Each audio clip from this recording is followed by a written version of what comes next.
Dans Apocalypse 4, versets 9 à 11, il est écrit « Quand les êtres vivants rendent gloire et honneur et action de grâce à celui qui est assis sur le trône, à celui qui vit au siècle des siècles, les 24 vieillards se prosternent devant lui qui est assis sur le trône et ils adorent celui qui vit au siècle des siècles. Et ils jettent leur couronne devant le trône en disant « Tu es digne, notre Seigneur et notre Dieu, de recevoir la gloire, l'honneur, la puissance, car tu as créé toutes choses, et c'est par ta volonté qu'elles existent et qu'elles ont été créées. » Amen. Je vais vous inviter à vous tenir debout, tandis que nous chanterons les paroles du chant « Louange à l'agneau ». Et pendant ce temps, j'inviterai les officiants à me rejoindre sur l'estrade. Louange à l'agneau. Ensemble. Louange à l'agneau.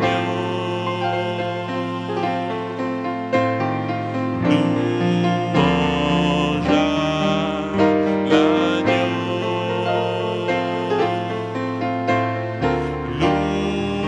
Louange à l'agneau.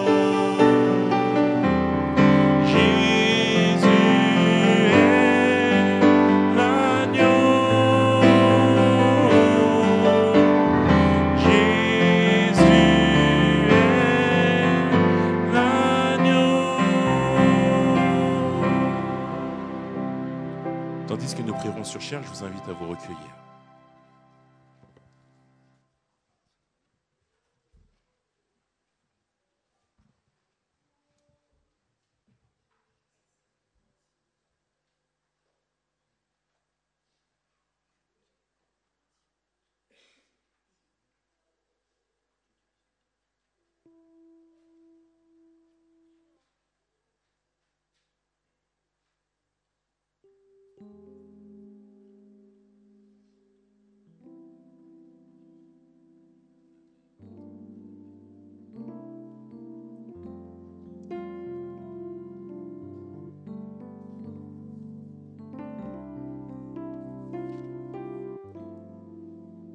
Je vous invite à poursuivre notre adoration avec notre doxologie.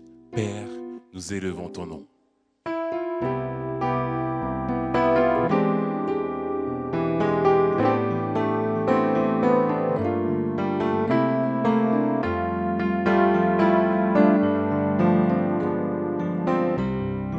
Ensemble, tu es vivant.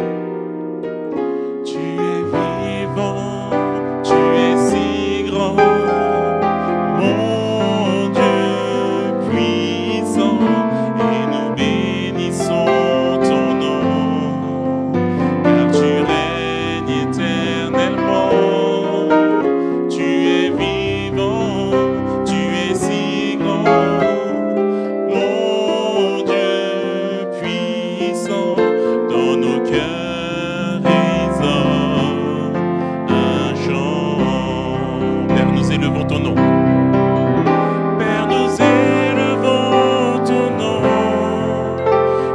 Soin de nous si tendrement, et nous glorifions ton nom.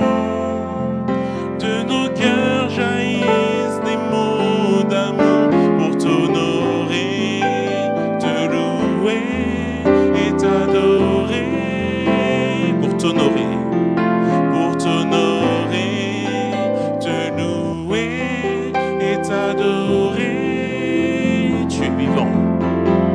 Tu es vivant, tu es si grand.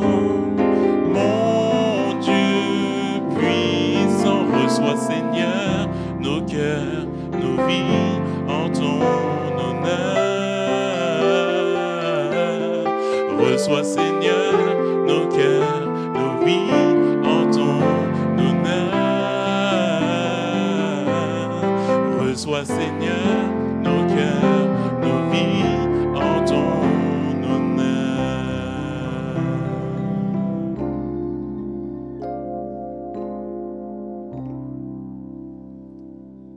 Éternel notre Père, nous te remercions pour la grâce que tu nous fais d'être dans ta maison afin de louer ton nom, te glorifier et t'adorer.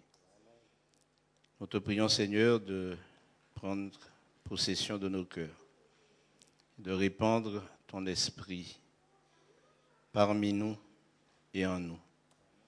Veuille nous conduire dans la vérité et nous offrir l'opportunité de te contempler. Merci pour toutes tes grâces et te prions de bien vouloir nous aider à rester en communion avec toi dans la simplicité et l'humilité. Ce sont les grâces que nous te demandons. Au nom de Jésus-Christ, ton Fils. Amen.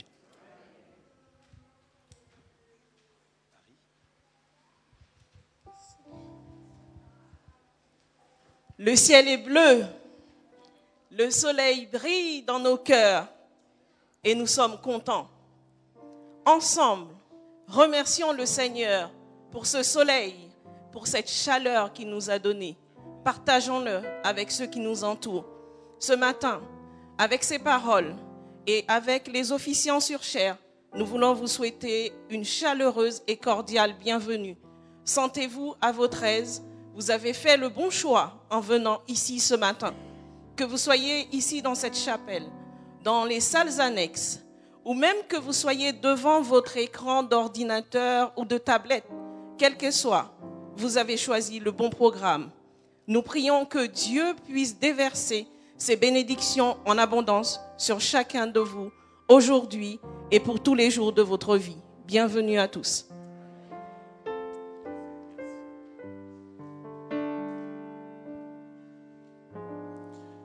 La repentance est l'une des actions clés que nous entreprenons pour découvrir Christ comme notre sauveur personnel.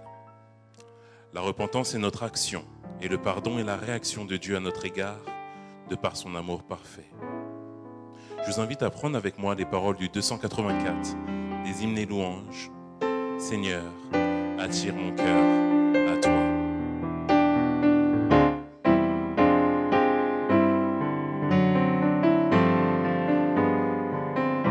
Ensemble.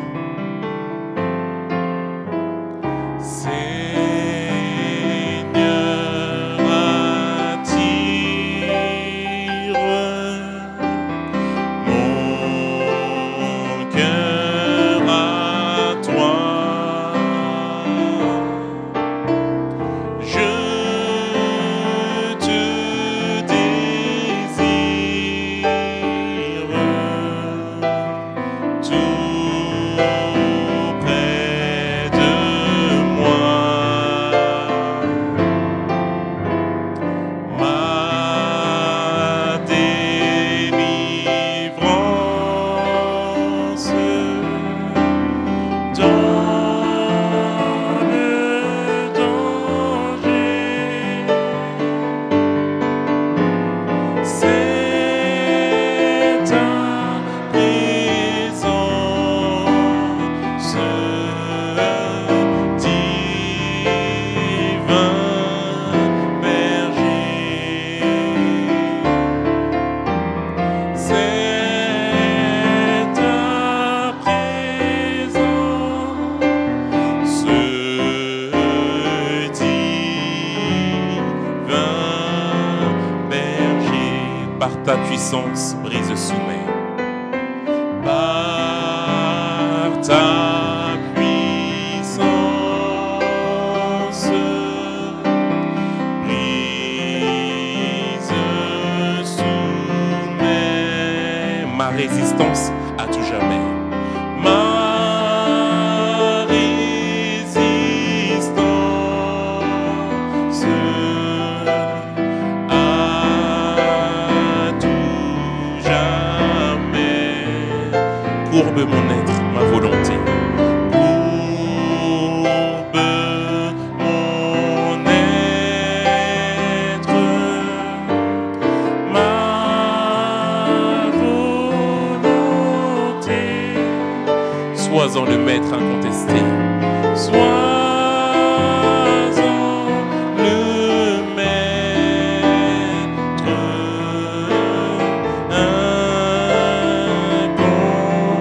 incontesté. Sois-en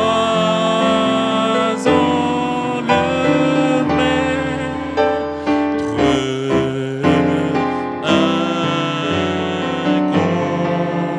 incontesté. Quatrième strophe, prompt je m'élance. Prompt je m'élance pour t'obéir. Prompt je m'avance pour te servir. Prompt je m'avance pour te servir.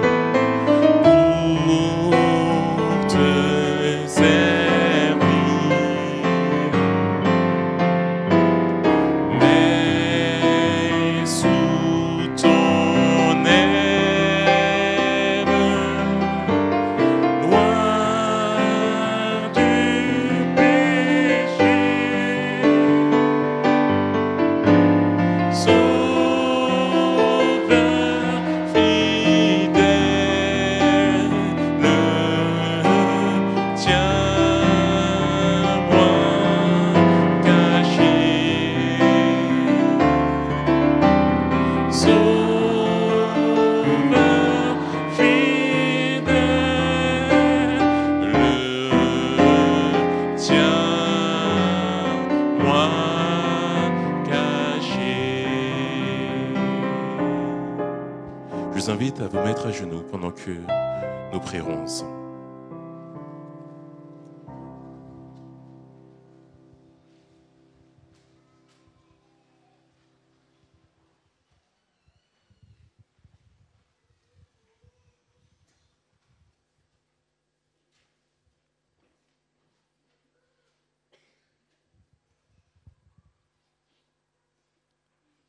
Gloire, gloire au Père, gloire au Fils, gloire au Saint-Esprit.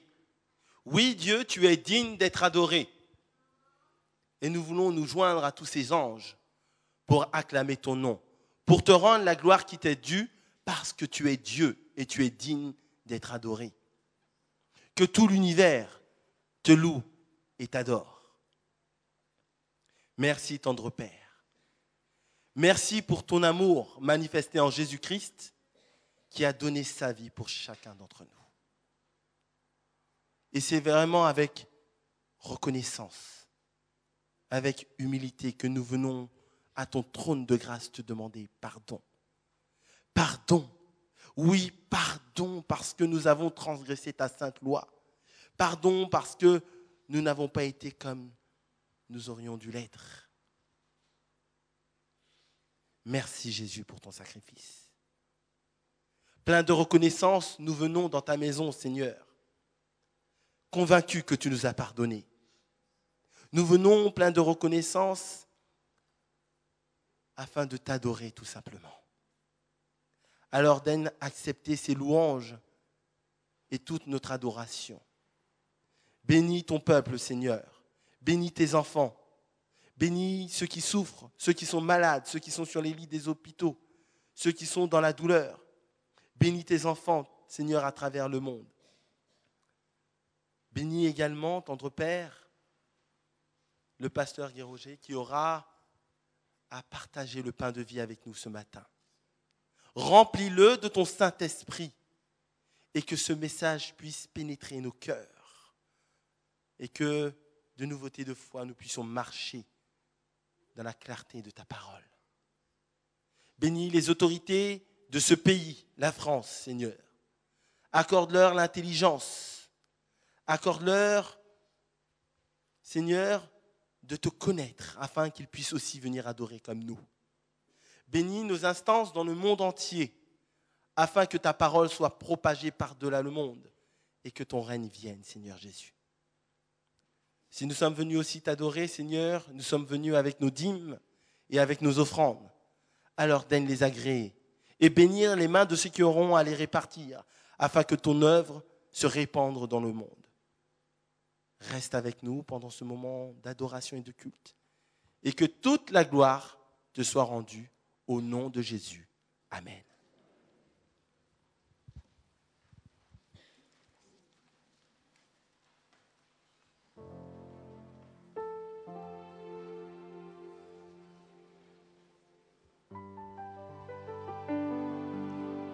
Après s'être donné sur la croix pour chacun de nous, Jésus nous donne l'opportunité d'avoir accès à la vie éternelle par le salut qu'il offre gratuitement.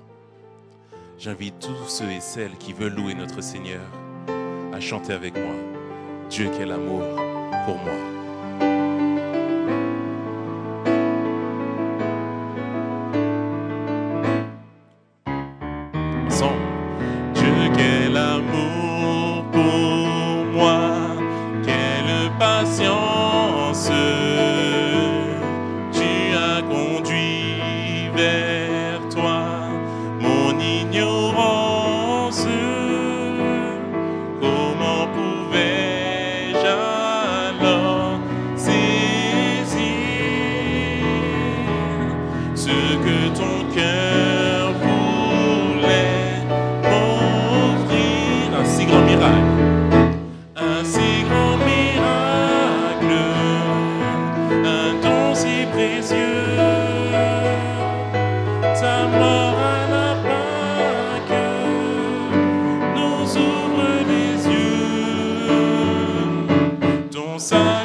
Poursuivons notre louange avec « Il est exalté, le roi est au-dessus des cieux ».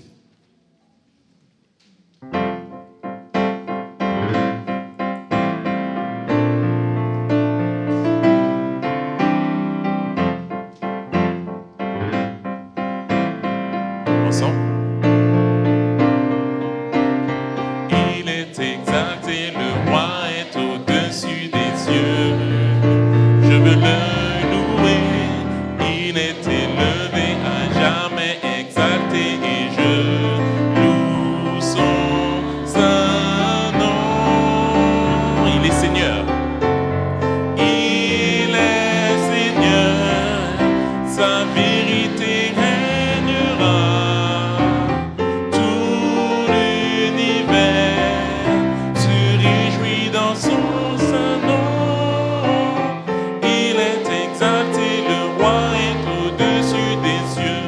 hommes, je veux vous entendre. Il est exalté depuis le début. Il est exalté, le roi est au-dessus des cieux. Messieurs, je veux le louer. Il est élevé à jamais, exalté, et je loue son saint nom. Mesdames, c'est à vous, il est Seigneur. Il est Seigneur, sa vérité. Tout l'univers se réjouit dans son saint nom. Il est exalté, le roi est au-dessus des cieux. Nous reprenons à partir de Il est Seigneur tous ensemble. Il est Seigneur, sa vérité régnera. Tout l'univers se réjouit dans son saint nom. Il est exalté, le roi est au-dessus des cieux. Pour finir, il est exalté. Il est exalté, le roi est au-dessus des cieux. Une dernière fois, il est exalté. Il est exalté, le roi est au-dessus des cieux. Amen.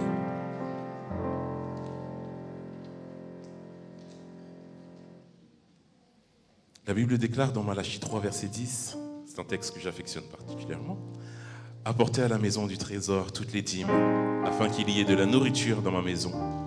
Mettez-moi de la sorte à l'épreuve, dit l'Éternel des armées, et vous verrez si je n'ouvre pas les écluses des cieux, si je ne réponds pas sur vous la bénédiction en abondance. J'invite les diacres et les diaconesses à passer dans les rangs, afin de recueillir les dîmes et les offrandes. Pendant ce temps, nous chanterons « Où est ton trésor ?»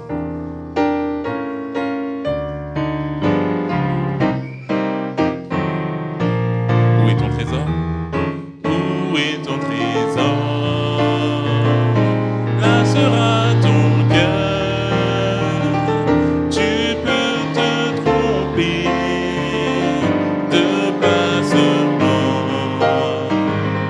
Ton avenir compte tout autant. Prends donc le temps d'y songer une heure. L'argent ne suffit pas. L'argent ne suffit pas pour nous rendre heureux. Il faut d'autres trésors pour combler nos vœux. Si tu n'as soif que d'or, prépare tes yeux. Tu apprendras un jour qu'on n'achète pas Dieu. Amassez-vous, amassez-vous des trésors au ciel. C'est le grand conseil de l'Éternel. Écoutez-le, écoutez-le. Il est essentiel, c'est le destin, c'est le destin le plus naturel. L'argent ne suffit pas. L'argent ne suffit pas pour nous rendre heureux.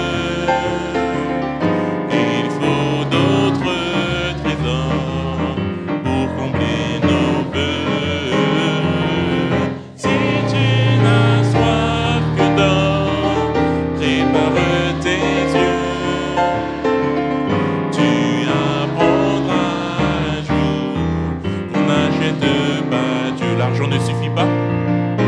L'argent ne suffit pas pour nous rendre heureux.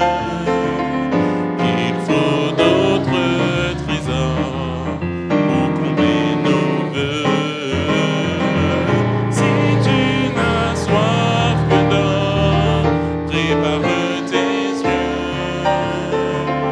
Tu apprendras un jour qu'on n'achète pas Dieu.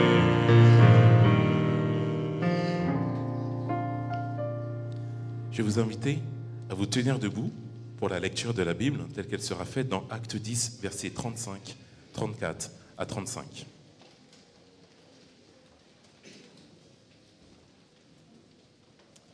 Je lis dans la version Louis II, acte 10, versets 34 et 35.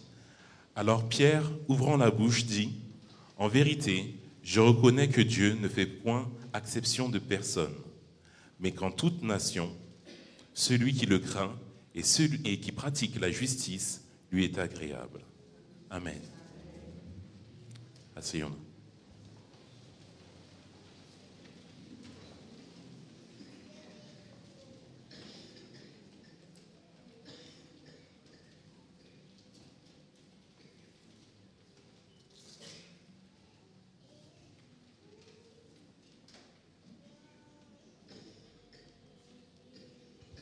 Merci Stéphane. Voilà. Que vous dire? Lorsque j'étais avec le pasteur Guy Roger, qui aura l'immense plaisir et l'honneur de rompre le pain de vie, je lui ai dit, je vais te présenter quand même à nos membres. Alors, je veux en savoir un peu plus sur toi. Vous savez ce qu'il m'a dit? Alors, je m'attendais à, je ne sais pas, voilà, etc. Il m'a dit, c'est simple, je suis serviteur. C'est ce que tu m'as dit. Je suis serviteur. Sa carte de visite, c'est serviteur. Serviteur de Dieu. Amen. Mais j'ai réussi quand même à en savoir un peu plus. Je ne vais pas vous le cacher. Alors, le pasteur Guy Roger est président de l'Union des missions de l'Ouest du Sahel et membre donc du comité exécutif de la conférence générale. Il a une belle famille, sa femme Enid, merci, son fils Frédéric, qui n'est pas là, qui est pasteur également en Guyane, notre Vanessa, et aussi Laurence. Voilà, c'est son monde, sa famille. À travers son ministère, il a environ 6 pays. Le Sénégal, la République islamique Mauritanie, le Gambie, Guinée-Bissau. Il a les 10 îles du Cap-Vert, si vous voulez. Il gère tout ça. Et c'est un homme qui est ancré en Dieu. Vous me direz, normal, vu sa mission. Je dis que c'est un grand voyageur, un missionnaire, parce qu'il n'est pas resté seulement en Guyane, mais il vient de la Guadeloupe. Et vous voyez, j'ai failli faire la boulette ce matin, mais il vient bien de la Guadeloupe. Et il a souri quand je lui ai dit, mais c'est pas la Guyane. Non, non, c'est bien la Guadeloupe. Et même s'il a fait un saut en Haïti, aujourd'hui, il est avec nous pour partager ce que Dieu lui a laissé comme message pour nous ici à Pierrefitte. Alors, je lui laisse sans plus tarder la parole et que Dieu te fortifie en toutes choses. Merci. Frères et sœurs, bonjour. Je remercie Frère Jordier pour ses paroles aimables de présentation. Je veux aussi remercier le corps pastoral de l'Église qui me fait l'honneur de me présenter devant vous pour partager le message. Évidemment, s'il fallait parler de ma vie et de ma carrière, elle est assez longue. Je n'ai pas travaillé seulement en Guyane, mais aussi en Martinique, et pendant 10 ans. Donc ça fait plus de 30 ans que j'ai quitté la Guadeloupe, que je n'ai pas oublié. Actuellement, depuis 10 ans aussi, nous vivons en Afrique de l'Ouest. Nous avons passé 10 ans au Togo, à superviser les 11 pays qui composaient l'Union du Sahel. En novembre 2013, l'Union du Sahel a été partagée en 2 et on a créé donc l'Union Mission de l'Est du Sahel, composée de 5 pays. Il m'a été demandé de conduire les destinées de l'Union de l'Ouest du Sahel. Pour ceux qui connaissent l'Afrique, et je pense qu'il y a probablement des Africains parmi nous, les pays d'Afrique sont de très beaux pays. Et contrairement à ce que certains pensent, ce n'est pas l'enfer. Au contraire, Il y a des périodes où il faut se couvrir comme à Paris, tant il fait froid. Donc, disons que c'est un enfer climatisé. Le Seigneur a conduit nos pas ici et nous sommes très contents. Nous sommes heureux d'ailleurs de vous avoir offert notre dernière fille qui elle-même a conquis un de vos fils et nous a donné une belle petite fille, Shailene, dont nous sommes très fiers. Mais j'ai aussi ma fille ici, Laurence, avec sa fille, Laurelia, qui est la première de nos 5 petits-enfants. Ce qui veut dire que notre famille s'est considérablement agrandie et nous en sommes heureux. Le vœu que nous formons, c'est que cette famille reste attachée à Christ. Et contrairement à ce que certains pourraient penser, la chose la plus importante pour des parents n'est pas que les enfants réussissent dans la vie, mais qu'ils réussissent leur vie religieuse et leur expérience avec Jésus-Christ. Donc, ce matin, ce midi ou cette fin de matinée, j'aimerais partager avec vous un thème que j'ai partagé avec de nombreuses églises, avec plus ou moins de bonheur, mais qui est un thème extrêmement important. Lorsque vous avez entendu le texte de base, vous avez tout de suite compris que nous allions parler de cette formidable expérience de Pierre et du centenier romain Corneille. C'est une expérience relatée par Luc qui a pris soin de rapporter des détails qui sont tout à fait intéressants. Et c'est une expérience qui est l'une des plus significatives des difficultés de l'évangélisation. Lorsque je suis arrivé en Afrique de l'Ouest, en janvier 2005, j'ai été pris par une émotion particulière. Premièrement parce que pour un fils d'esclave, ce que nous oublions souvent, retrouver la terre des ancêtres produit une émotion. Et cette émotion se double aussi du milieu dans lequel on se trouve et qui, dans cette partie de l'Afrique, est à 90% d'obédience musulmane. Pendant ces 10 années, j'ai été confronté au dilemme. Évangéliser au péril de sa vie ou se contenir dans les méthodes traditionnelles et pratiquer une religion enduite de peur, de résistance face aux islamistes qui, visiblement, sont toujours hostiles aux manifestations des religions qu'ils considèrent comme menaçant leur foi. Et considérant la situation à laquelle a été confronté Pierre, j'ai tout de suite pensé que ce n'était pas une expérience ordinaire. D'ailleurs, si nous prenons Acte 10, versets 1er et 2, il est intéressant de découvrir comment Luc décrit les personnages, les protagonistes de cette expérience. Acte 10, verset 1er, il y avait à Césarée un homme nommé Corneille, centenier dans la cohorte dite italienne. Cet homme était pieux et craignait Dieu. Avec toute sa maison, il faisait beaucoup d'aumônes au peuple et priait Dieu continuellement. Lorsque nous lisons cette description, nous ne pouvons penser qu'à une chose. S'il n'était pas mentionné que cet homme, ce centenier, était romain, nous pourrions penser qu'il s'agissait d'un chrétien,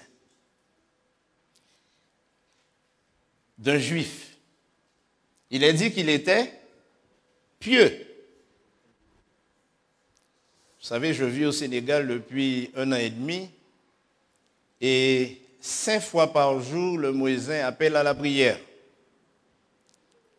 Ce qui signifie que je vis dans une nation pieuse. Et il est curieux pour des gens comme moi de voir que quel que soit l'endroit où se trouve l'individu, il se prosterne et il prie. Et plusieurs fois, je me suis dit, si les adventistes priaient aussi ouvertement, peut-être que la nation aurait un autre regard sur notre... Nous n'aurions pas peur qu'on nous appelle secte. Mais on saurait que nous adorons le vrai Dieu, n'est-ce pas? Ouvertement. Donc, la piété n'est pas une exclusivité des chrétiens. Elle peut être manifeste dans d'autres religions selon que l'individu adore sincèrement Dieu.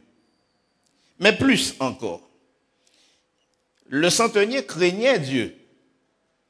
Et pas n'importe lequel, parce que d'obédience islamique, on pourrait dire qu'il adore Allah, mais Allah est considéré pour les islamistes comme le seul Dieu, puisque l'islam est une religion monothéiste, un peu comme le judaïsme. Mais ici, il est dit qu'il craignait le Dieu du ciel. N'oublions pas que les Romains adoraient un panthéon de divinités, des dieux et des demi-dieux. Mais celui-là en particulier, ce chef de l'armée centenier, il avait sous ses ordres 100 soldats. Et que faisait-il à Césarée? Il était un occupant, un peu comme les policiers, pas ceux de France, non, mais ceux qui vont dans d'autres pays pour occuper ou mettre de l'ordre dans certains pays. C'était un occupant. Les Juifs haïssaient les Romains. Et la seule intention des Juifs était de les bouter du territoire. Et il y avait parmi les disciples de Christ un chef de guerre qui s'appelait Pierre, qui n'hésitait pas à sortir son épée pour faire la loi et qui était à la tête d'un groupe de pression qui devait chasser les Romains du territoire. Et voilà que cet homme, Corneille, était là, l'occupant, armé, casqué, prêt à rétablir l'ordre en cas de révolte des Juifs. Mais curieusement, Luc nous dit qu'il craignait Dieu. Et pas seul, avec toute sa famille. Et parfois, nous sommes de familles chrétiennes où il n'y a qu'un seul qui craint Dieu.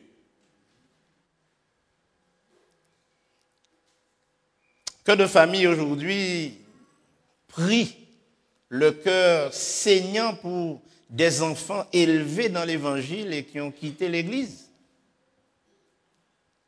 Et voilà que cet homme, païen, considéré en tout cas comme païen par les Juifs, est décrit comme un homme pieux, qui craint Dieu, qui fait beaucoup d'aumônes, c'est-à-dire qui n'est pas insensible à la situation de ses proches. Il n'hésite pas à mettre la main à la poche au lieu d'envoyer les gens voir la responsable de Dorcas ou les orienter vers les services sociaux. Il n'hésite pas à mettre la main dans la poche pour alléger, soulager la souffrance des pauvres. Il faisait beaucoup d'aumônes. Je pense que le texte aurait été plus juste s'il nous disait qu'il faisait des aumônes, n'est-ce pas? Mais là, il est dit qu'il faisait beaucoup.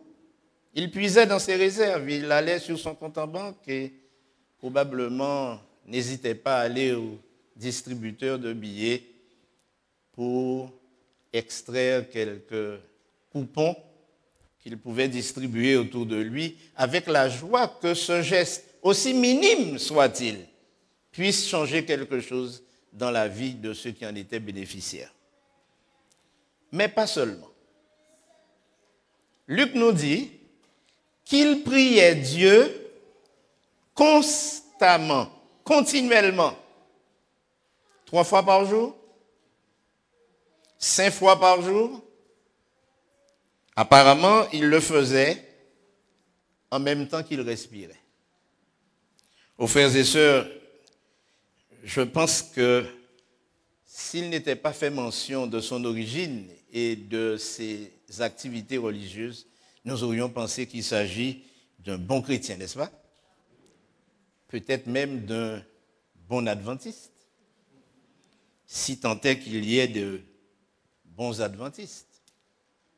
Je crois qu'il y en a d'ailleurs. Ou si les bons adventistes que nous connaissons ou que nous sommes peuvent survivre à ce test. Seulement l'autre personne qui est essentielle dans cette expérience s'appelle Pierre, un disciple connu,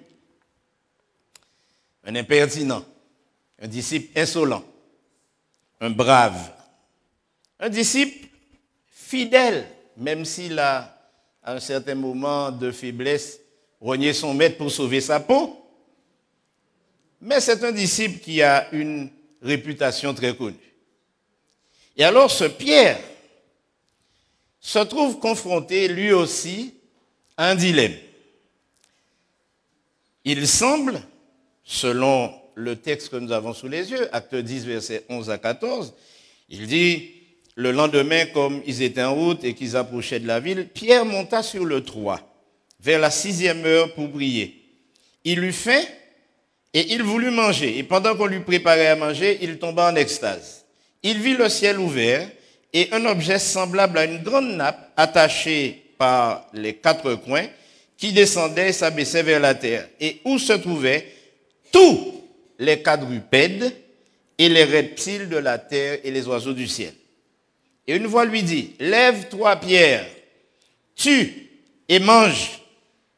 Mais Pierre dit, non Seigneur, car je n'ai jamais rien mangé de souillé ni d'impur. Cette expérience, il l'a fait 3 fois.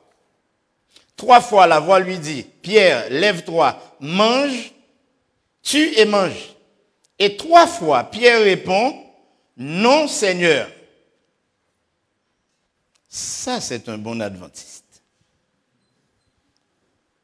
Pas comme cet adventiste qui mangeait un bon sandwich au jambon de porc et qui, ayant vu le pasteur, l'a mis derrière le dos,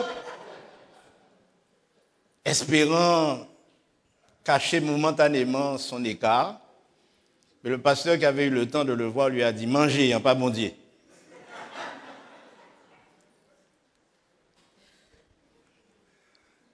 Pierre était un adventiste résistant. Vous imaginez? Capable de tenir tête à qui? À Dieu lui-même. Non, Seigneur, c'est toi qui as donné la loi. C'est toi qui as dit ce qu'il faut manger de pur et d'impur, ou d'impur. Ne pas manger les choses impures. C'est toi qui l'as dit. Voilà Pierre en donneur de leçons à qui? À Dieu lui-même. Et nous sommes fiers lorsque nous avons un frère de l'Église qui, racontant son expérience, son témoignage, dit « Je me suis trouvé dans telle situation et alors que j'étais tenté, j'ai dit non !» Et nous disons « Amen ». Et je pense que de nos cœurs montent des amens retentissants lorsque Pierre dit non au Seigneur aussi, non? Ah oui! Mais il y a un petit détail dans ce texte qui a attiré mon attention. La nappe était composée de quoi?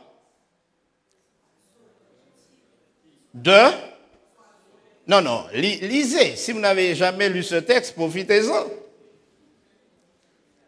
Le texte dit que la nappe était remplie de tous les quadrupèdes, des reptiles et des oiseaux. Et je me suis toujours posé la question, même si elle n'est pas venue à votre esprit, pourquoi Pierre n'a pas obéi à Dieu? Il aurait pu tout simplement trier parmi les purs et les impurs, tuer les purs et les manger. Vous ne pensez pas? Oui. Il a à sa disposition tous les quadrupèdes, tous les animaux, tous les oiseaux. Eh bien, il pourrait tout simplement, d'ailleurs il manquait des poissons, mais bon, il aurait pu se lever, tuer un cabri et le manger. Mais il dit non. Et il rappelle qu'il n'est entré dans sa bouche rien de souillé, rien d'impur. C'est donc un bon végétarien. Peut-être. Sauf que dans son cas, il mangeait des animaux, puisqu'il dit qu'il ne va pas manger ceux-là, parce qu'ils sont impurs. Il évoquait donc son éducation. Il faisait référence à sa culture juive, lui interdisant de toucher à des choses que Dieu avait interdites. Et alors cette rigueur, cette fermeté sont admirables, n'est-ce pas?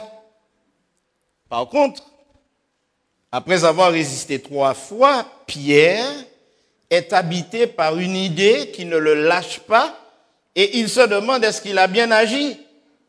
Il se pose la question, mais que signifie cette vision? Pourquoi Dieu me demande de faire quelque chose qui aille à l'encontre même de ma conscience et de ses ordres? C'est alors qu'il est sollicité par des hommes, envoyés par Corneille. Chemin faisant, il réfléchit. Mais alors, frères et sœurs, si cette expérience est intéressante, c'est parce qu'elle renferme beaucoup de leçons pour nous-mêmes, à l'époque où nous vivons. J'aimerais vous inviter à lire quelque chose d'insolite que nous trouvons dans ce texte, en Acte 10, versets 24 à 27. Acte 10, et je demanderai à quelqu'un de l'Assemblée de bien vouloir participer en nous lisant cette portion de texte. Acte 10, 24 à 27.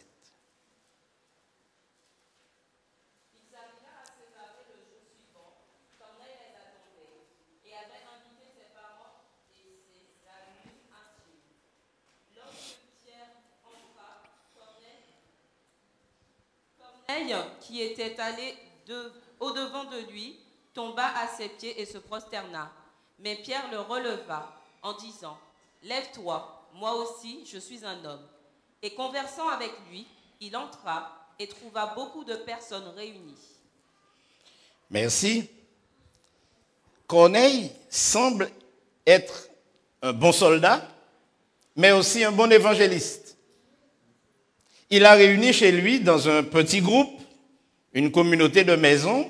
Il a fait de sa maison une petite église. Il a invité un prédicateur. Et parmi ces gens, il y a toute sa famille. Il y a aussi quoi? Et qui? Ses amis intimes. Probablement ses soldats, puisqu'il y en avait parmi eux qui étaient allés chercher Pierre. Corneille avait une activité évangélique. Et il était convaincu que le message auquel il croyait devait être partagé avec tous ceux qui l'entouraient. Seulement, notre bon frère Pierre, ancien d'église ou pasteur, arrivant dans une famille prête à l'écouter, commence son étude biblique en ces termes, au verset 28. Vous savez qu'il est défendu à un juif de se lier avec un étranger ou d'entrer chez lui. Imaginez-vous que quelqu'un vienne chez vous et que vous dise « je n'ai pas le droit de vous fréquenter ». Cela en dit long de la philosophie, la psychologie, la mentalité de Pierre. Vous arrivez chez des gens que vous ne connaissez pas et vous leur dites « est-ce que vous savez que je n'ai pas le droit d'entrer ici ?» C'était une bonne introduction, n'est-ce pas? Et je pense qu'on devrait s'attendre à ce que Corneille se fâche et lui dise « Mon cher, écoute, je me suis trompé, c'est peut-être pas ce Pierre-là qui devait venir. Va-t'en. » Que de fois, dans nos contacts avec les personnes qui ne partagent pas notre foi, n'avons-nous pas laissé échapper de petites paroles qui pourraient provoquer une réaction négative? Le pire, c'est que Pierre dit, vous savez qu'il est défendu à un juif de se lier avec un étranger. Qui avait pris cette décision? Jésus? Certainement pas. Qui avait inventé cette manière de fréquenter les autres?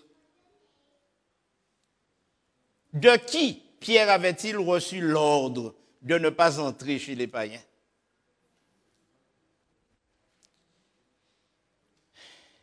Mais est-il concevable d'introduire une étude biblique de cette façon? Peut-on un instant imaginer à quel point cette famille a dû se sentir offusquée, humiliée par de tels propos qui venaient de quelqu'un qui avait une grande réputation dans la région, connu pour être un grand prédicateur? Certainement, ces gens avaient entendu parler de cette fameuse prédication de la Pentecôte. Et lorsque nous savons que quelqu'un prêche bien, on a envie de l'avoir dans son église, n'est-ce pas? Merci de m'avoir invité.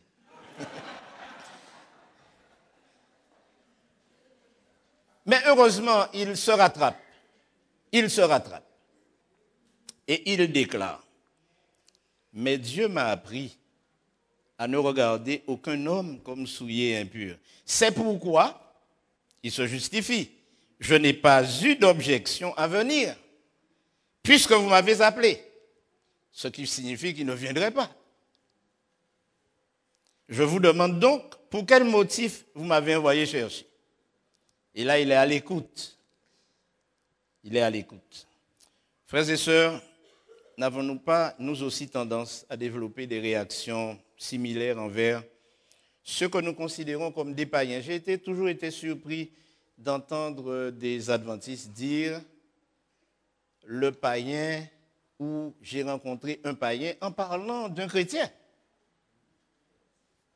Nous oublions souvent que de nombreuses personnes dans notre entourage, mais qui ne sont pas d'obédience adventiste, croient en Dieu,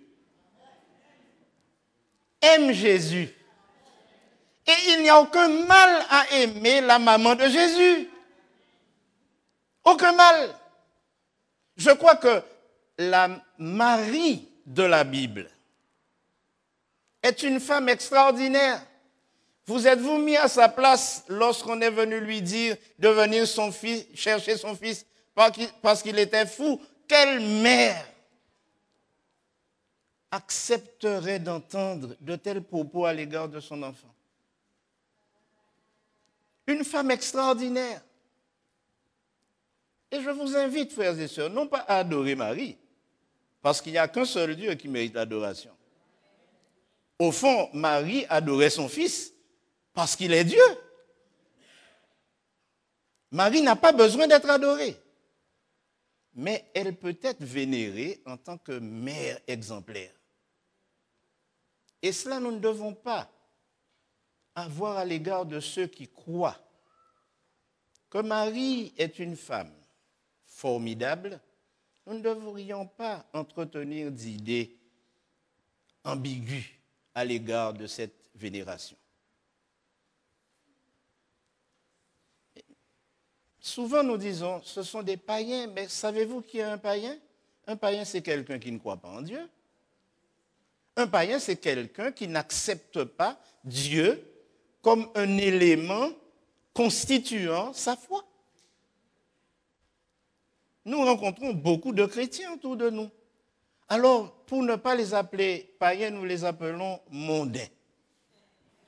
Des expressions typiquement adventistes. C'est un mondain. Mais que signifie mondain? Mondain signifie un homme du monde. Et d'ailleurs, avec un sens encore beaucoup plus restreint, puisque cette expression, qui est remplacée par people aujourd'hui, est une expression qui désigne des personnes qui ont une activité particulière dans le monde, soit haut placé ou en vue. Alors lorsque nous disons c'est un mondain, avec tout ce que cela a de méprisant, nous ne sommes pas à notre place de chrétiens. Et ce texte est là pour nous le rappeler. Et Pierre le dit. Il dit, mais Dieu m'a montré que nous ne devrions considérer aucun homme comme souillé ou impur. Ce vocabulaire discriminatoire, nous devons le bannir de nos conversations. Et essayer de mieux accepter, mieux adapter nos relations avec ceux qui ne partagent pas nos convictions. D'ailleurs, souvent, nous avons peur de ceux qui ne croient pas comme nous. Donc, Pierre est confronté à un dilemme. Accomplir sa mission ou obéir au dictat des chefs religieux qui sanctionnaient volontiers tous ceux qui refusaient de se tenir à l'écart de tout non-juif. Et c'est pourquoi il est embarrassé. Alors il dit, bon, d'accord, vous savez que je ne devais pas venir chez vous, mais vous m'avez appelé. Je suis venu. Alors qu'est-ce que vous voulez que je fasse? Qu'est-ce que vous voulez entendre? Oh, mes amis, savez-vous que Corneille était un homme respectueux. Il a accueilli Pierre comme un grand, un envoyé de Dieu. Son réflexe a été de se prosterner devant lui, comme cela faisait partie de la coutume. Lorsqu'on rencontre un grand de ce monde, on se prosterne. Ou même si on ne se prosterne pas aujourd'hui, mais on a un geste qui montre sa soumission et sa vénération. Maintenant, Jésus a eu l'occasion d'identifier ceux qui, comme je viens de le décrire, pratiquent la discrimination. Car les pharisiens étaient de grands spécialistes en discrimination raciale, religieuse. Et Jésus a eu l'occasion, en Matthieu 23, que je vous invite à lire chez vous, de dire précisément, faites donc et observez tout ce qu'ils vous disent, mais n'agissez pas selon leurs œuvres, car ils disent et ne font pas. D'ailleurs, Jésus a raconté une parabole que nous aimons bien, n'est-ce pas? La parabole du bon samaritain, où il met en évidence l'insensibilité des hommes de religion devant la misère d'un homme attaqué par des bandits. On se souvient aussi de cette conversation de Jésus avec une femme samaritaine. Et ses disciples sont choqués en le voyant parler à cette pécheresse. Les Juifs considéraient les Samaritains comme des chiens. Et c'est avec étonnement qu'ils voient leur Seigneur, celui qu'ils veulent élever à la dignité royale, parler à une personne qui n'en vaut pas la peine.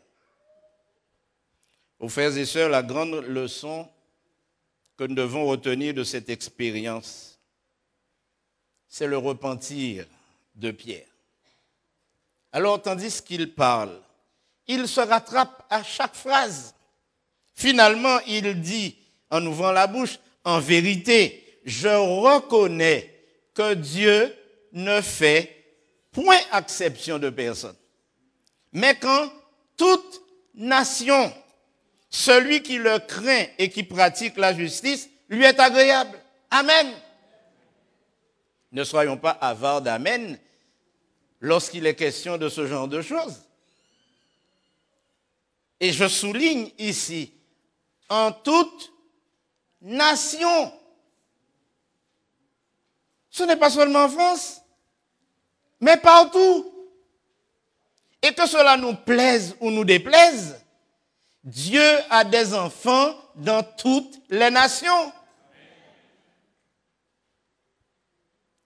Et malheureusement, des enfants qui ne deviendront pas adventistes avant de mourir. Ça peut vous choquer, n'est-ce pas? D'ailleurs, on raconte cette histoire que vous avez déjà entendue plusieurs fois,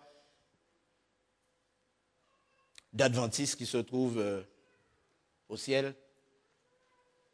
Et alors que l'on fait faire une visite des lieux de la Sainte Cité à quelques personnes qui sont sauvées aussi, elles arrivent à un endroit où il y a un grand mur, on ne peut rien voir, et il y a une pancarte, silence. Et alors, l'un des visiteurs pose la question à l'ange, mais pour quelle raison il y a ce quartier entièrement muré, et pourquoi faut-il faire silence? Et l'ange lui dit, tais-toi, derrière ce mur, il y a des adventistes, et ils croient qu'ils sont les seuls à être au ciel.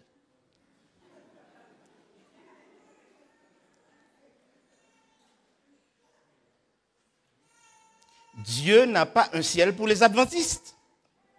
Il a un ciel pour tous les élus de toute nation, de toute tribu, de tout peuple, de toute langue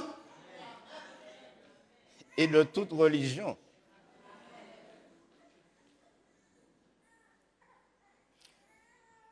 Ne soyez pas découragés, frères. Je ne pense pas que votre pasteur a l'occasion de venir pour corriger ce que je vous dis. J'espère qu'il viendra pour renforcer ce que je vous dis. L'Église adventiste n'a pas été suscitée par Dieu pour qu'une Église soit sauvée, mais l'Église adventiste a été suscitée par Dieu pour accomplir une mission dans les derniers jours, celle de faire connaître son salut à l'humanité. Et s'il y a une Église adventiste ici à Pierrefitte, ce n'est pas pour qu'on se réunisse, pour que l'on chante, qu'on glorifie le Seigneur, mais c'est pour faire connaître à tous ceux qui entourent cette région que Jésus-Christ est mort, ressuscité et qu'il revient bientôt. Amen. En toute nation, celui qui fait quoi? Qui le craint. Celui qui pratique quoi? La justice. D'ailleurs, la Bible nous dit que celui qui ne pratique pas la justice n'est pas de Dieu. Et je pense à beaucoup de comités d'église où la justice n'a pas été pratiquée. Je pense à beaucoup de réunions administratives où nous avons pratiqué l'exclusion sans tenir compte de la valeur du salut que représente le sang de Jésus. Et le Seigneur nous dit qu'en toute nation, celui qui le craint et qui pratique la justice, lui est agréable. Amen.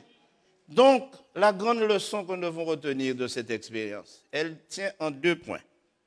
Dieu ne fait point exception de personne et qu'il accepte des hommes et des femmes, des jeunes garçons et des jeunes filles, des vieillards de toute nation, à condition qu'ils le craignent et qu'ils fassent sa volonté. Alors, ce qui se produit à ce moment précis devrait se produire à tout instant au sein de nos assemblées.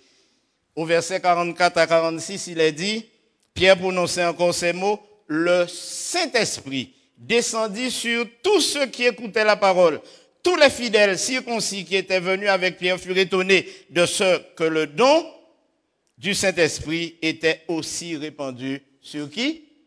Sur les païens, car ils les entendaient parler en langue et glorifier Dieu. Alors Pierre dit, peut-on refuser l'eau du baptême à ceux qui ont reçu le Saint-Esprit aussi bien que nous? Et il ordonna qu'ils fussent baptisés au nom du Seigneur. 3 choses. Le Saint-Esprit se manifeste de façon spectaculaire. Il n'y a aucun doute que c'est le Saint-Esprit qui agit. Deuxièmement, ces gens s'expriment de manière tellement spontanée et glorifient Dieu. Alors la décision de les baptiser coule de source, car il est fait mention ici d'une égalité spirituelle qui efface toute différence. Lorsque le Saint-Esprit se manifeste, que nous soyons adventistes ou autre chose, il n'y a pas de distinction. Il n'y a pas de différence. Et le Saint-Esprit a de cela de vraiment formidable, c'est de mettre tout le monde au même niveau. Je ne cesse de dire que lorsque nous voulons prier, nous avons tendance à faire appel au pasteur comme si sa prière montait un peu plus haut. Mais Jésus-Christ nous a donné à tous son esprit. Et il nous dit de manière très claire que nous avons un accès direct au Père depuis qu'il a versé son sang. Aucune prière d'aucune personne ne peut être supérieure à la prière de quelqu'un qui craint Dieu. Et c'est pourquoi nous ne pouvons pas comprendre. Et je dois vous dire, je suis pasteur depuis déjà quelques années. J'ai commencé en 1976. Je n'ai jamais cessé de lire et de relire cette histoire. Car elle m'enseigne des choses que j'aimerais vous communiquer avant de partir. Parce qu'il y a quelque chose que nous devons dénoncer ici.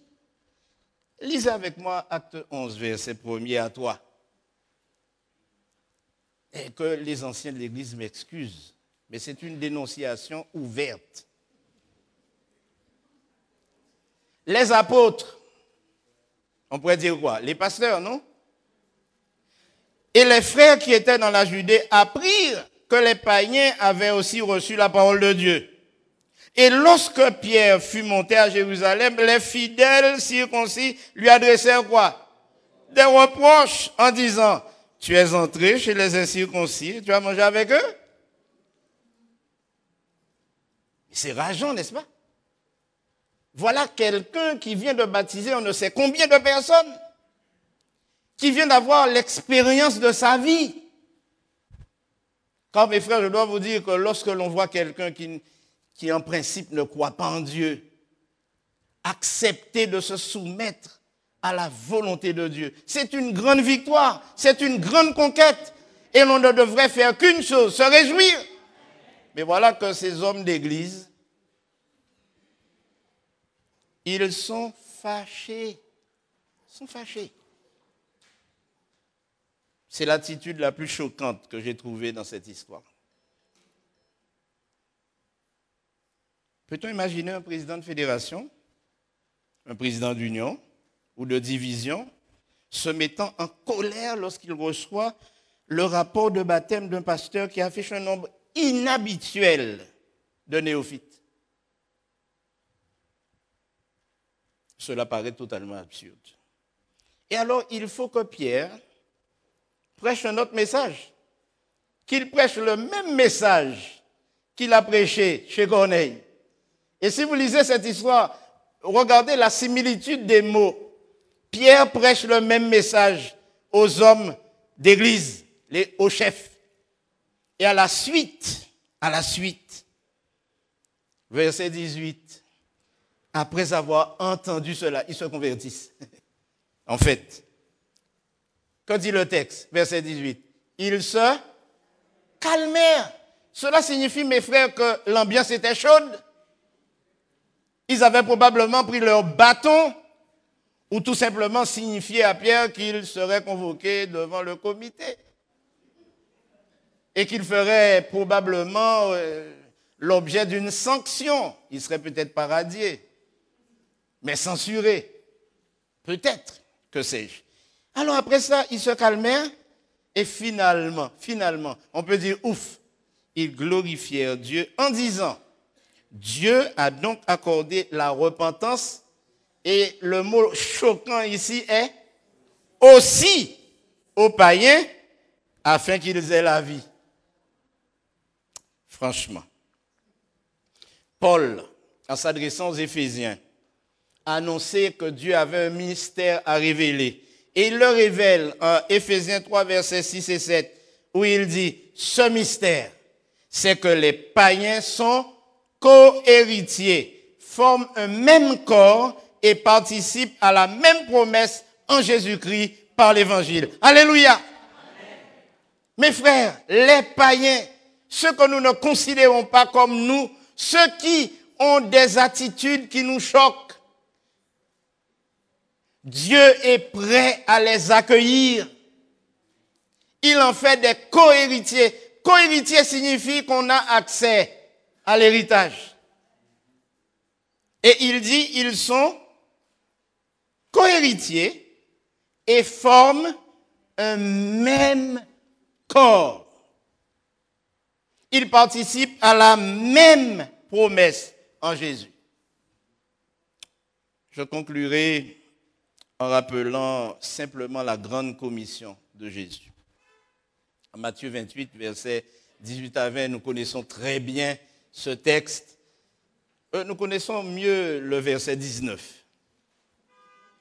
Allez, faites de toutes les nations des disciples, les baptisant au nom du Père, du Fils et du Saint-Esprit. Mais nous oublions les deux versets cadres, le verset 18 et le verset 20. Le verset 18 dit que Jésus lui-même, alors qu'il envoie ses disciples en mission au-devant des nations, il leur dit, « Tout pouvoir m'a été donné dans le ciel et sur la terre. » Et le verset 20, il dit, « Voici, je suis avec vous tous les jours jusqu'à la fin du monde. » Aux frères et sœurs, de cette expérience, Ellen White rapporte que Corneille reçut Pierre comme un personnage important envoyé par Dieu lui-même. Et en Conquérant Pacifique, à la page 124, elle déclare ceci.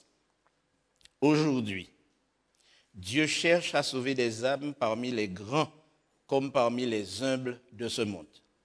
Il y a beaucoup d'hommes comme Corneille que le Seigneur désire mettre en contact avec ses serviteurs. Ils éprouvent de la sympathie pour le peuple de Dieu, mais les liens qui les rattachent au monde les enserrent trop étroitement. Il leur faut faire preuve d'un grand courage moral pour prendre position à l'égard du Christ. Des efforts tout particuliers devraient être tentés pour sauver ces âmes du danger qu'elles courent à cause de leur situation dans le monde et de leurs relations. » Le Seigneur Jésus-Christ nous rappelle en Jean 10, versets 11 à 17. Mais nous rappelle au verset 15, « Je connais mes brebis et elles me connaissent. Comme le Père me connaît et comme je connais le Père, et je donne ma vie pour mes brebis. J'ai encore d'autres brebis qui ne sont pas de cette bergerie. Qu'il nous plaise de penser que l'Église adventiste est la bergerie, le Seigneur nous dit qu'il y a encore d'autres qui ne sont pas de cette bergerie. Mais il dit quoi? Il faut que je les amène. Elles entendront ma voix et il y aura un seul troupeau et un seul berger. Amen. Il faut que je les amène. Il y en a d'autres. Elles ne sont pas à l'église ce matin. Demain, elles seront dans d'autres églises. Ou vendredi, elles étaient à la mosquée. Mais le jour viendra où le Seigneur amènera au pied de sa croix tous ceux qui sont sincères et qui croient en lui. Et rassurez-vous, frères, la pire des choses qui puissent nous arriver, et je prie le ciel que je ne sois pas de ceux-là, c'est que ceux-là que nous croyons exclus du salut soient sauvés avant nous. Oh, ça ne me dérangera pas d'être sauvé et de voir quelqu'un que je ne croyais pas pouvoir être sauvé à côté de moi. Ce sera la preuve que j'ai aussi bénéficié de sa grâce. Mais posons-nous la question, et c'est la dernière que je poserai à notre conscience ce matin. Et si je n'étais pas là?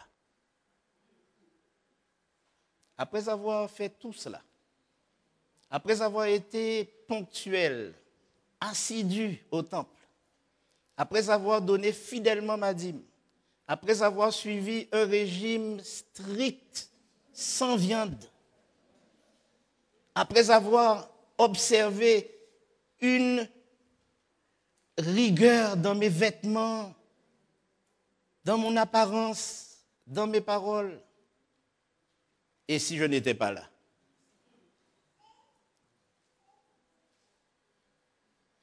Je me souviens qu'une fois, j'ai été confronté à une situation très ordinaire, celle de conduire quelques personnes dans la vérité, mais de découvrir qu'elles n'étaient pas tout à fait en harmonie avec les principes de l'Église. Et le pasteur qui m'accompagnait m'a dit, écoute Guy, j'aimerais t'enseigner une leçon. Je préférerais que Dieu ne me sauve pas parce que j'ai été tolérant plutôt que d'avoir été intransigeant. Et cette réflexion m'a conduit à réfléchir. Parce que le Seigneur Jésus-Christ nous dit d'être bons les uns envers les autres. C'est lui-même qui, dans ses propres paroles et utilisant ses disciples, nous invite à ne faire acception de personne. Il nous dit, supportez-vous les uns les autres, exhortez-vous. Si ton frère a péché, va et reprends-le. S'il change de conduite, tu as gagné ton frère, mais tu as aussi gagné la vie éternelle. Et ceci me conduit à rappeler ce qu'Ellen White a écrit à ce sujet. Elle dit, Jésus s'est préoccupé des âmes qui, dans toutes les parties de la terre, étaient égarées par de faux bergers. Il désirait ardemment rassembler dans son pâturage des brebis dispersées parmi les loups. Aussi, dit-il, j'ai encore d'autres brebis qui ne sont pas de cet enclos. Celles-là, il faut que je les amène et elles entendront ma voix et il y aura un seul troupeau et un seul berger. Alors, frères et sœurs, chers amis, j'aimerais cet après-midi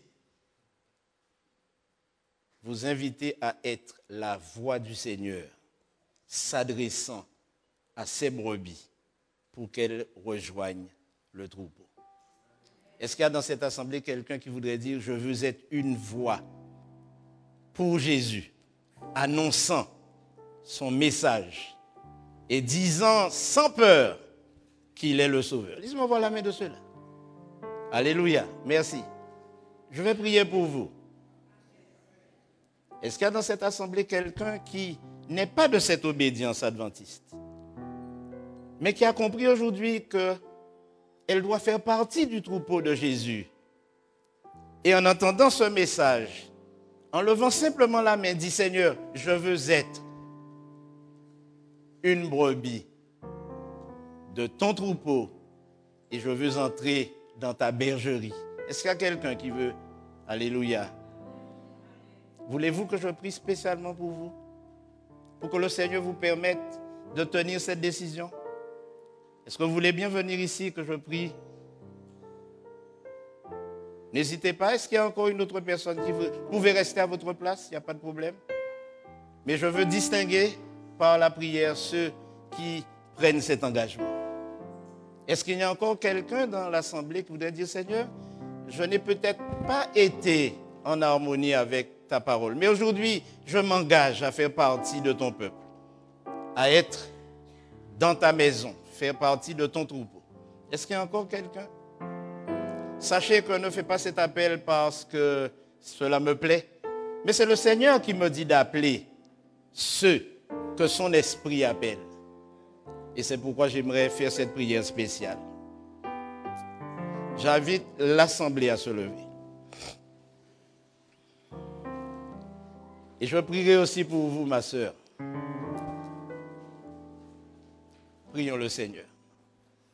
Éternel notre Dieu, merci de nous ouvrir l'intelligence, d'ouvrir notre espace de réflexion et de nous permettre de regarder autour de nous et de voir ceux que tu appelles, ceux que tu aimes et que tu aimerais ajouter à ta famille. J'aimerais tout d'abord te prier pour tous ceux qui ont pris l'engagement d'être des évangélistes dans leur démarche quotidienne afin de faire connaître ton nom, de faire connaître ton message et partager ton amour. Mais j'aimerais aussi te prier, Seigneur, pour ceux qui courageusement se sont manifestés dans cette assemblée, en se distinguant de tous les autres et en prenant l'engagement de faire partie de ton peuple. Notre Dieu, tu connais leurs difficultés, tu connais leurs angoisses, tu connais aussi leurs tribulations. Et tu sais que l'ennemi n'aura de cesse de les décourager. Mais notre Père, nous te demandons de camper tes anges autour d'eux, de faire en sorte que la puissance de ton esprit se manifeste dans leur vie et que nous ayons la joie de les voir entrer dans ton royaume.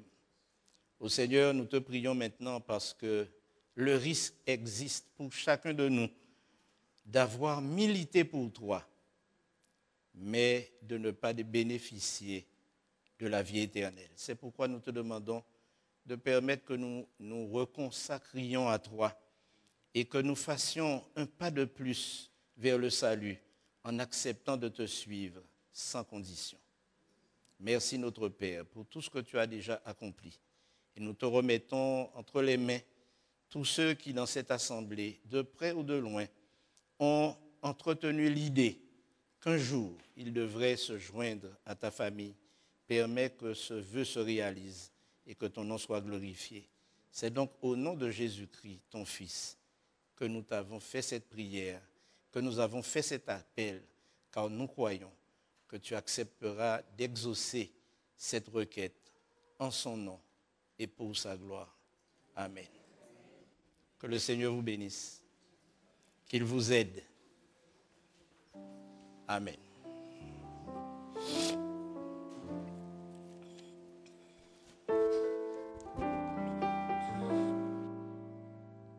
Vers toi monte notre hommage, Fils de Dieu, puissant Sauveur, qui demeure d'âge en âge le refuge du pécheur. Je vais vous inviter à vous tenir debout et nous prendrons la première strophe de ce chant.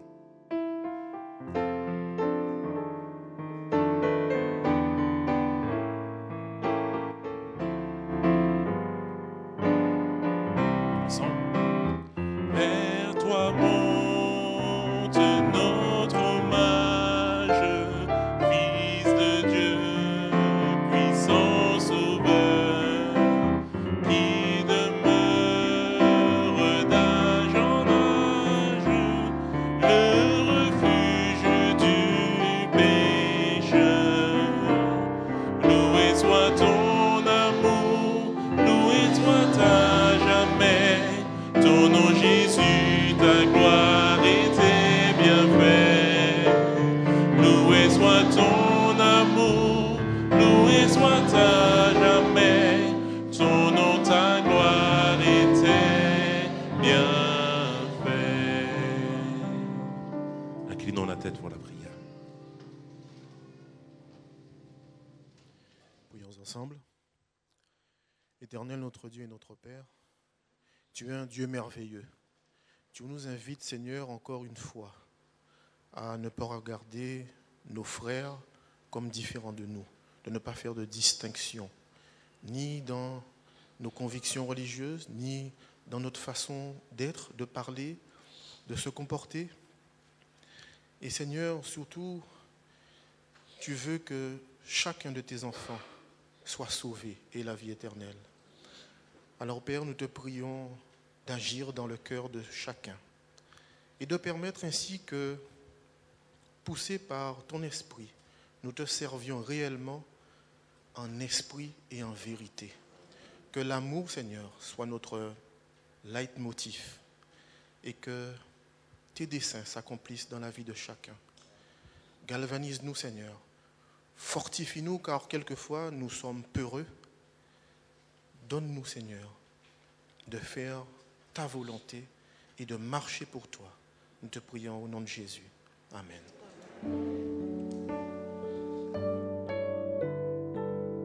Alléluia. Son. Alléluia. Alléluia.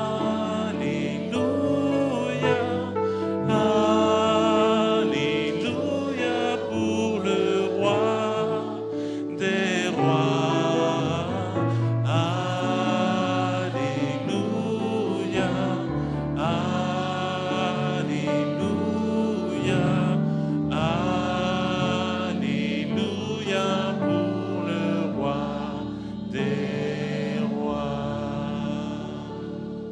Recevons la bénédiction. Ô Père, veuille répandre ta bénédiction sur tes enfants. Veuille remplir le cœur de joie, de bonheur et de paix. Et permets que chaque jour, ils puissent ressentir les ondées de ton esprit afin de te glorifier. Ce sont les grâces que nous te demandons au nom de Jésus-Christ, ton Fils. Amen. Asseyez-vous. Nous voulons vraiment remercier le pasteur Roger de nous avoir conduits dans cette réflexion d'évangéliser, aller par-delà le monde. Je voudrais juste vous rappeler 2 choses. La prière n'a pas de vacances et le groupe d'intercession reste là, présent lundi à partir de 10h à l'église de Pierrefitte. Ceux qui veulent venir et continuer de prier, peut-être que nous ne le faisons pas assez fréquemment, 5 fois par jour, mais lundi à 10h, la prière à Pierrefitte, toujours et encore. Une dernière chose, je souligne le fait que l'on m'a demandé de préciser l'heure de ce moment de partage et de pique-nique. C'est bien aujourd'hui. Donc, à partir de maintenant, c'est-à-dire après le culte, vous pourrez vous rendre directement au parc et la petite affiche est juste en bas. Je vous remercie. Merci. Alors que notre programme touche à sa fin, je vous invite à louer le nom du Seigneur en tout temps. Aussi, je vous invite aussi à chanter avec moi « Je réveillerai l'aurore » suivi de « Toi qui disposes », tandis que les officiants se dirigeront vers la sortie. « Je réveillerai l'aurore ».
dispose de toutes choses et nous les donne chaque jour.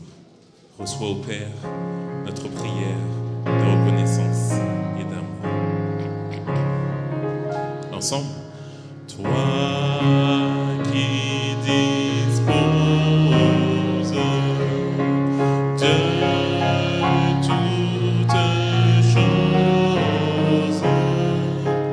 et nous les donnes chaque jour.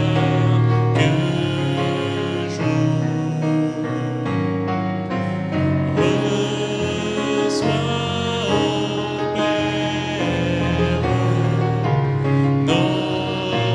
notre prière de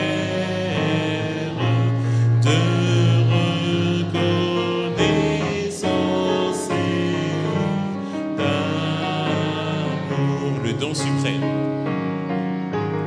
Le don suprême que ta main sème, c'est notre pardon, c'est ta paix et ta clémence, trésor immense, est le plus grand de tes bienfaits. Que par ta grâce, que par ta grâce, l'instant qui passe serve à nous rapprocher de toi et qu'à chaque